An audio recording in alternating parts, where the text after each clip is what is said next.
My God, a Torx. I just hate them, man. I don't understand why they make Torx, man. Engineers worldwide, please stop using Torx screws bikes. Goodbye. Let's see. I have the same one, man. This one? Yeah? I think it's really bad, man. Yeah, but you like it. It's what your ass today, no matter how bad it is. That's true, that's true. Turn it all the way down, okay? It's all the way up. The thing is, It's hitting here. The screw from Bueno. That's enough, man. Between the fact that the bike is already too small for you and that. It's just that it's really small, isn't it, man? Yeah, it's just that it doesn't have a lever. You can't use it as a lever. It does, but... Is that you, Uncle? Are you carrying a BOA here? Yes. Damn, it is super cool. That's it. This adventure people are weirder. safety first before. Lightness.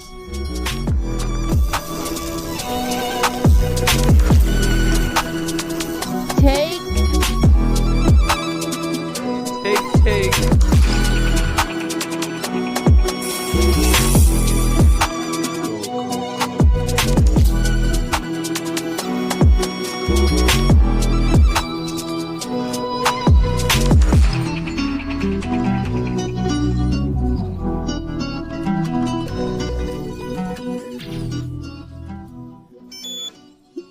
Promise I'm fit. But not for that. Promise I'm not. The hard part is as your body uses up phosphocreatine, you get weaker, holding for 3, then 2.5, then 2, and then you can't anymore. You can't recover, you know? This is like doing intense strength training, you know? Well, here you go. Nacho's titanium bike. Well, I even saw him riding it over there. But I have to clarify, it's not Nacho's bike. He gave it to his girlfriend as a gift. Oh, like his girlfriend, well, obviously. It's a smaller size, and besides having a size that I guess is extra small, he used 27.5 wheels since it suited her. Now Nacho looks for any excuse to take it. For the pump track, it actually works better since a smaller diameter is generally preferred.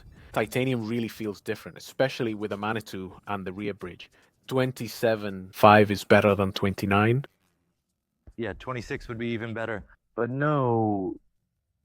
It doesn't exist anymore. This is what happens when you bring together bike geeks with camera geeks and drone geeks all in the same place. And on top of that, we push ourselves to the limit afterwards. After 2 laps, there's no energy left, and we start talking about cameras and drones. And then we start recording. That's it. Let's change the Hoover's mode and see if we can do some other cool things. Here we experimented with this.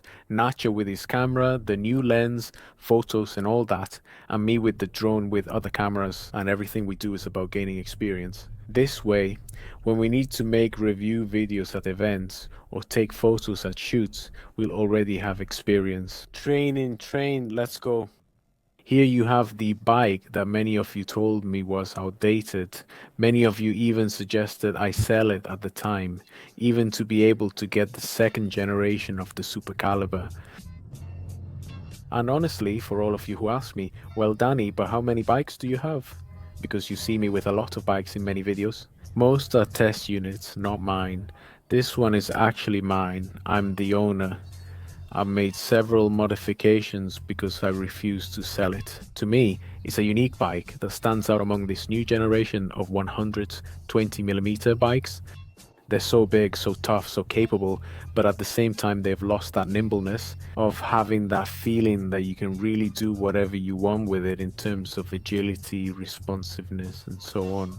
Well, for me, this is the ultimate symbol. It's the closest thing to one of those super responsive 26-inch wheel bikes, but now with 29-inch wheels. It has little travel, 100mm, 60mm. Yeah, but for doing things like this, like pump track, or for riding trails like this, more flow than technical, you'll have a great time with this bike. So what I've done is make some modifications to adapt it to the way I use it. Because since I'm almost always riding test bikes, I don't have much time or many opportunities to ride my own bikes. As I mentioned, I adapted it by removing the wireless shifter and installing a Shimano cable shifter. People often say, where are you going with that? It's out of style and all those front cables make your bike look ugly. Honestly, I don't care. Whenever I use the bike, which is rare, I don't want to deal with charging batteries each time. So that's where the complete switch to the Shimano cable transmission comes in. And on the other hand, this really is, I think, a substantial improvement. It had a mid-range rock socks that came stock with the bike. I had wanted to change it for a while because I felt it really wasn't in sync with the rear shock. This Isostrat, which in this first edition is from Fox, Generation 2 is already from rock socks in the Supercaliber.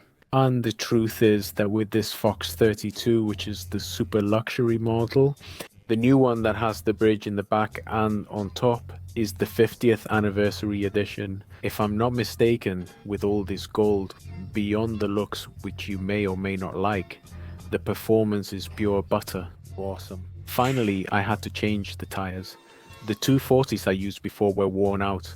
There were super rollers on the last set, so this time I chose to go back to 225. Also note, these rims are 28 wide in the front and 26 in the rear internally, and honestly, prioritizing that agility, I preferred to mount these Michelin Jet Cross Country 2 tires, and I was using them. I tried them in the 2.35 version in a race on another bike recently, and I loved them because ultimately the tread pattern is fast rolling, but at the same time it has a lot of knobs, but they're low, and it has shown me it adapts to almost any situation, especially with mid-season approaching.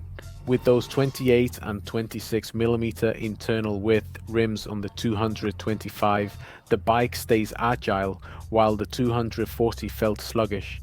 And hey, that's what other 120 bikes are for fun. This is the best I have right now. What do you think? Let me know in the comments. So now you want to time the laps? Let's go. When we're already exhausted. Next step, of course, is that we have to wait until we're exhausted so that junior varsity doesn't crush us. He's going to crush us. I think so too. When someone looks more like a Red Hot Chili Peppers member than a biker, there's nothing you can do. What? He does a chill loop. To catch. The speed, and this is when timing begins. And he has to do another full lap. And he has to do another full lap. And at this point, halfway through the lap, I'm already off. Let's see. Junior varsity, here he goes.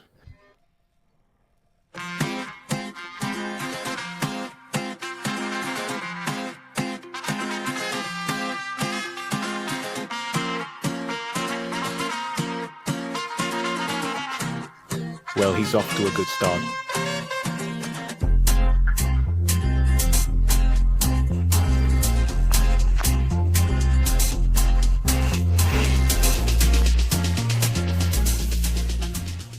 Like I said before. Official time? 26:63. You're freaking out. I'm without cleats. And without cleats? You, man. Come on, Nacho. Whoa, how did that sound?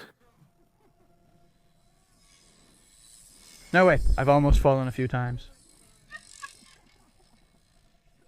Have you almost burped that tire already, huh? Oh, is it weird? Yeah? The front is very... Soft? Well, it's not soft.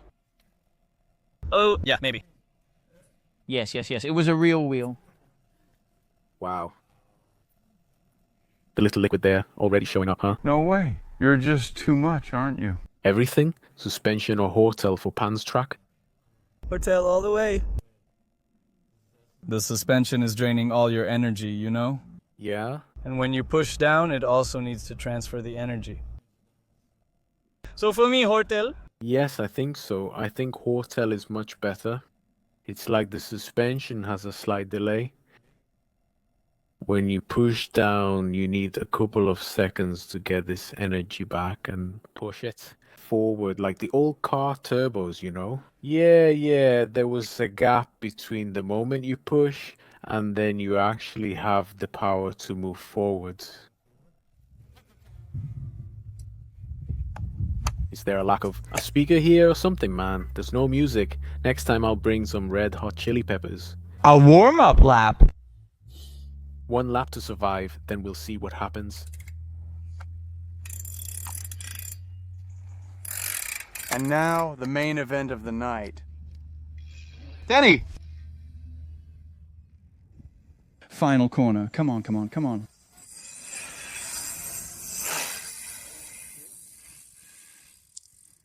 Now your moment has arrived. Please let me know in the comments if your town has a pump track, and if so, the name of the town so I can try to visit it. Hey, you never know. I hope you enjoyed this more relaxed, casual video without heavy technical analysis, with those epic shots of the Hoover Air, and that's it. I'll see you in the next ones. Be very happy. Bye bye.